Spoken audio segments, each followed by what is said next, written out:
Buzzing stocks खास पेशकश हमारी, इसमें हम बताते हैं किन शेयरों में जो है खबरें हैं, खबरों के चलते एक्शन है, एक्शन पर आपका रिएक्शन क्या होना चाहिए ये बताती हैं हमारी एक्सपर्ट। और खबरें हैं बताते हैं हम। आइए जरा लेकर के आते हैं क्या कुछ खबरें हैं। पहला शेयर जो है वो स्क्रीन पर लेकर के आइए और उसके बाद से फिर चर्चा को आगे बढ़ाते हैं। टीसीएस, जी हाँ, शानदार नतीजे टीसीएस के हमने देखे हैं। उम्मीद से बेहतर नतीजे रहे हैं। कंपनी का जो मुनाफा है वो 2% बढ़कर के 11,058 करोड़ रुपए रहा है पिछले साल के मुकाबले। और वहीं अगर हम बात करें तिमाही दर तिमाही, तो इसमें 2.5% की गिरावट देखने को मिली है। इसके अलावा कंपनी की अगर हम आय की बात करें तो कंपनी की आय 4% बढ़कर के पिछले साल के मुकाबले 60,583 करोड़ रुपए रही है। और वहीं अगर कंपनी ने जो है 27 रुपये पर शेयर का डिविडेंड भी दिया है। उम्मीद से बेहतर जो बाजार का अनुमान था उससे बेहतर नतीजे रहे हैं और उसके चलते आज सुबह से ही हम देख रहे हैं टीसीएस और इन्फोसिस जो है दोनों में मजबूती देखने को मिल रही है। इन्फोसिस के भी नतीजे, हालांकि उनकी जो एआई की जो डील कैंसिल हुई थी उसकी वजह से जो है ज़रूर थोड़ा सा नुकसान वहां पर होता हुआ दिखाई दिया है, लेकिन फिर भी बाजार ने उसको काफ़ी सकारात्मक लिया। मैम, टीसीएस और इन्फोसिस दोनों पे ही आपकी राय जानना चाहेंगे। 4% से ज़्यादा की तेज़ी आज टीसीएस में देखने को मिल रही है। इन्फोसिस और भी ज़्यादा तेज़ रफ्तार के साथ भाग रहा है, 7.5% ऊपर, 42 महीनों की ऊंचाई पर इस समय IT index. Overall IT sector पे आपका व्यू और ख़ास तौर से इन दो शेयरों पर।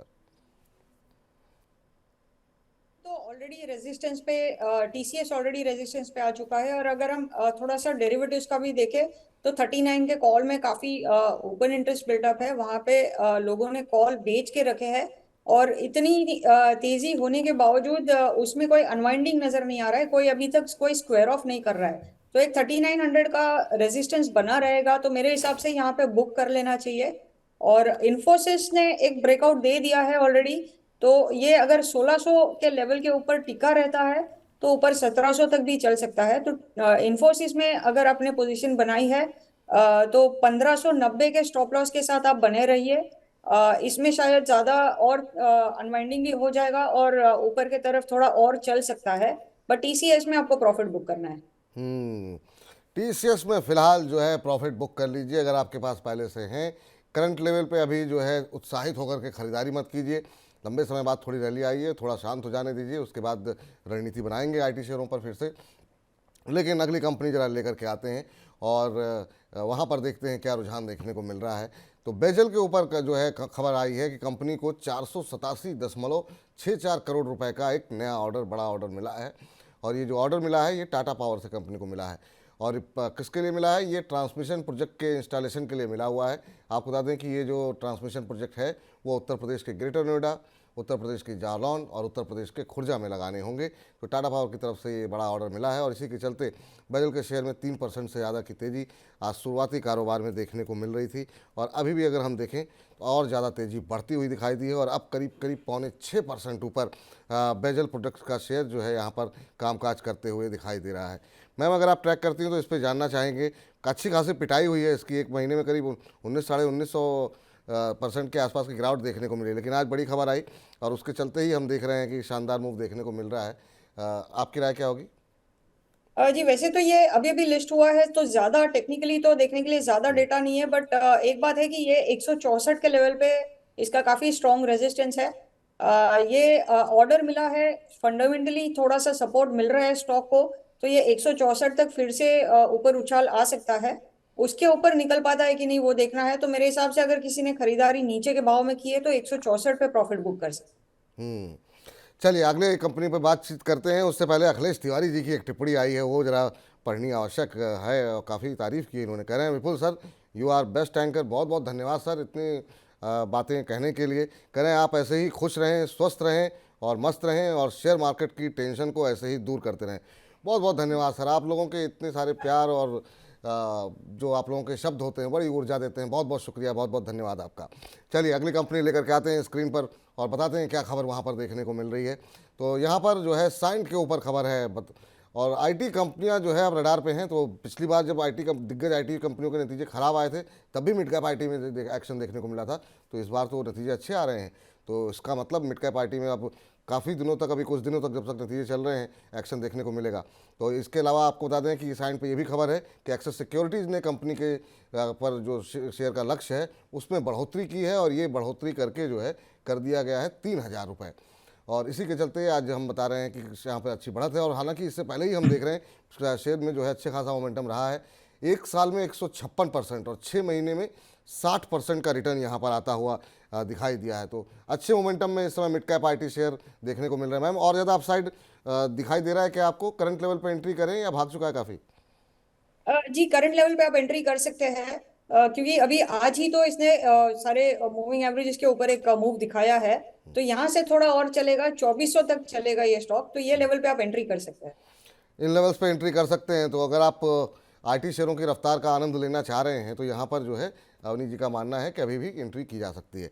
चलिए इस बीच अगली कंपनी लेकर के आते हैं और देखते हैं यहाँ पर किस तरह की हलचल देखने को मिल रही है।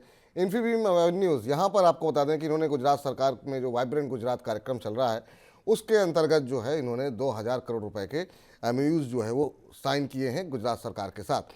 और ये जो एमओयू साइन किया गया है वो गिफ्ट सिटी में आर्टिफिशियल इंटेलिजेंस हब बनाने के लिए जो है वो साइन किया गया है एमओयू। इसके साथ ही साथ यहाँ पर खबर ये भी है कि इसमें एक अच्छा खासा निवेश होगा। 2030 तक एक प्रोजेक्ट जो है कंपनी पूरा करेगी और इसी के चलते आज ये शेयर मोमेंटम में देखने को मिल रहा था। और अभी भी जो है हम देख रहे हैं कि यहाँ पर अच्छी खासी मजबूती जो है देखने को मिल रही है। 8% से ज़्यादा की तेज़ी अब इन्फीबीम एवेन्यूज़ में देखने को मिल रही है। 26 रुपये 15 पैसे का स्तर देखने को मिल रहा है। एक महीने में करीब 12 साढ़े 12% का मूव यहाँ पर रहा है। 6 महीने में 72% के रिटर्न यहाँ पर आते हुए दिखाई दिए हैं। मैम, और कितना अपसाइड हो सकता है यहाँ पर इन्फीबीम एवेन्यूज़ में? जी, इसका 28 रुपए का वीकली रेजिस्टेंस है, मंथली रेजिस्टेंस है, और ओवरऑल काफी एक स्ट्रॉन्ग रेजिस्टेंस है। तो अगर आपने खरीदारी की है 28 रुपए के करीबन आए तो वहां पे प्रॉफिट बुक कर लेना चाहिए। अभी करंट लेवल से इन केस अगर ये फिर से ऊपर नहीं उछाल दे पाता है, तो नीचे आपको स्टॉप लॉस लगाना है 25 रुपए 50 पैसे का। और जिस दिन भी 28 साढ़े 28 का लेवल क्रॉस करता है तो एक नया ब्रेकआउट होगा, तो वो तो बात की बात है। लेकिन फिलहाल इस लेवल से 25 रुपए 50 पैसे का स्टॉप लॉस लगाना है अगर आपने ऑलरेडी खरीदा हुआ है, और ऊपर 28 रुपए के करीबन इसमें प्रॉफिट बुक करना है। तो ये राय फिलहाल निकल करके आती हुई। चलिए अब जरा अगली कंपनी जो है वो स्क्रीन पर लेकर के आते हैं, माइक्रोटेक डेवलपर्स, या जो कि इसको कि हम लोग सामान्य तौर पर लोहा डेवलपर्स के नाम से जानते हैं। आपको बता दें कि जेफरीज ने कंपनी पर रेटिंग और लक्ष्य दोनों में बढ़ोतरी की है। कुछ दिन पहले भी यहाँ पर खबरें थी, कुछ एक प्रोजेक्ट जब कंपनी ने लॉन्च किए थे, और अब यहाँ पर जेफरीज की तरफ से जो है बाय रेटिंग दी गई है और शेयर पर लक्ष्य बढ़ा करके कर दिया गया है 1290 रुपये। 1290 रुपये यहाँ पर लक्ष्य किया गया है। आपको बता दें कि अटल सेतु के पार जो है, जो अब जिसका उद्घाटन प्रधानमंत्री नरेंद्र मोदी करेंगे, कंपनी के पास 4000 एकड़ की लैंड बैंक है और इसकी वैल्यू अब काफ़ी बढ़ने वाली है। इसके चलते यहाँ पर जो है मोमेंटम बना हुआ है। ट्रांस हार्बर सी लिंक से भी कंपनी को काफ़ी फ़ायदा होने की उम्मीद की जा रही है। आपको बता दें ट्रांस हार्बर के अंदर जो है अच्छा खासा निवेश, करीब 7000 करोड़ डॉलर का पहला मेगा प्रोजेक्ट होगा ट्रांस हार्बर लिंक, और उससे भी कंपनी को काफ़ी फ़ायदा हो सकता है।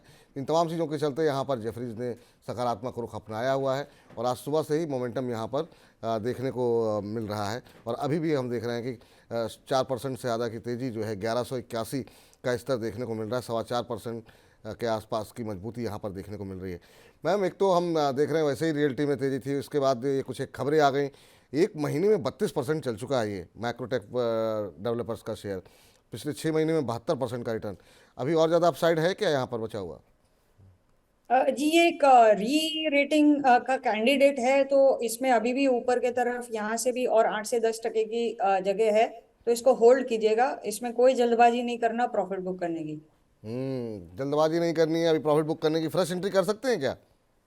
जी बिल्कुल कर सकते हैं, लेकिन थोड़ा सा रिस्क रिवॉर्ड आपका फेवरेबल नहीं रहेगा, क्योंकि जबकि इतना बड़ा मूव दे चुका है तो नीचे आपको स्टॉप लॉस भी कम से कम 5% का तो लगाना ही पड़ेगा। ठीक। इस बीच चूंकि अभी हम लोग आईटी पे बात कर रहे थे तो एक सवाल आया है, तो हम चाह रहे हैं कि इसी बजिंग स्टॉक्स में ही इसको हम डिस्कस कर लें। इन्फोसिस और टीसीएस के नतीजों के बाद बहुत सारे लोग हैं जो जानना चाह रहे हैं क्या विप्रो में एंट्री की जा सकती है, क्योंकि उम्मीदें बढ़ गई हैं कि वहाँ पर जो है तेज़ी देखने को मिलेगी। विप्रो पे आपका क्या व्यू है मैम करंट लेवल पे? जी, विप्रो हमने एक रिकमेंडेशन भी दिया हुआ है, इसमें 490 का लक्ष्य है। और अगर आप थोड़ा सा आपका नजरिया अगर लंबी अवधि का है, करीबन 2 क्वार्टर और माने 6 महीने और पकड़ लीजिए, तो ये 600 तक का लक्ष्य है इसका। तो ये स्टॉक में अगर गिरावट होती है, थोड़ी बहुत प्रॉफिट बुकिंग होती है, तो इसमें एंट्री करिएगा। करंट लेवल पे भी आप खरीदारी कर सकते हैं। ये एक आध महीने के अंदर आपको 480 तक ये भाव दिख सकता है। और 480 तो शायद ये जनवरी के महीने में ही आपको दिख जाए, तो इसमें आप खरीदारी कर सकते हैं। व्यू बहुत ज्यादा पॉजिटिव है। व्यू बहुत ज़्यादा पॉजिटिव है। रितेश पाटीदार जी, तो ठीक है, फिर आप कर लीजिए खरीदारी सर। जो आपका प्रश्न था विप्रो में क्या करना चाहिए, और सही समय पे आपने प्रश्न पूछा, जब हम देख रहे हैं कि नतीजे काफ़ी अच्छे आ रहे हैं। इन्फोसिस के नतीजे उम्मीद से बेहतर है, टीसीएस के रहे, तो अभी आप एंट्री कर सकते हैं विप्रो में। ये आपके लिए राय निकल के आती हुई। चलिए एक और आईटी कंपनी में बातचीत कर लेते हैं, और वो है कोफोर्ज। कोफोर्ज में भी आज हम देख रहे हैं कि अच्छा मोमेंटम बना हुआ है, और यहाँ पर खबर ये है कि मॉर्गन स्टैनले ने कंपनी पर अपना लक्ष्य को बढ़ोतरी कर दी गई है, मॉर्गन स्टैनले की तरफ से। और क्यों बढ़ोतरी की गई है? क्योंकि मॉर्गन स्टैनले को ऐसा लगता है कि FY24 से FY26 के बीच कंपनी की जो सालाना ग्रोथ रहेगी वो 14.7% के CAGR से बढ़ने की उम्मीद है। इसके अलावा कंपनी पर जो है ओवरवेट रेटिंग के साथ साथ लक्ष्य को अब बढ़ा करके कर दिया गया है 7200 रुपये। और इसी के चलते आज हम देख रहे हैं कि मोमेंटम यहाँ पर जो है शेयर के अंदर अच्छा खासा देखने को बनता हुआ दिखाई दे रहा है। ये आप देख सकते हैं क्या तेज़ी यहाँ पर देखने को मिल रही है। मैम, क्या सलाह रहेगी आपकी? अब 7200 तक के लक्ष्य यहाँ पर निकल करके आ रहे हैं मॉर्गन स्टैनले की तरफ से। 6500 का भाव देखने को मिल रहा है। आज करीब 5% की आसपास की तेज़ी है। पिछली बार भी हमने देखा था जब इन्फोसिस टीसीएस के नतीजे आए थे तो कोफोर्ज में अच्छा मोमेंटम बनता हुआ दिखाई दिया था। अब क्या सलाह रहेगी इन लेवल्स पे? जी, वैसे टेक्निकली तो देखें तो ये अभी ओपन स्काई है ऊपर की तरफ। इसमें कोई रोक टोक है नहीं।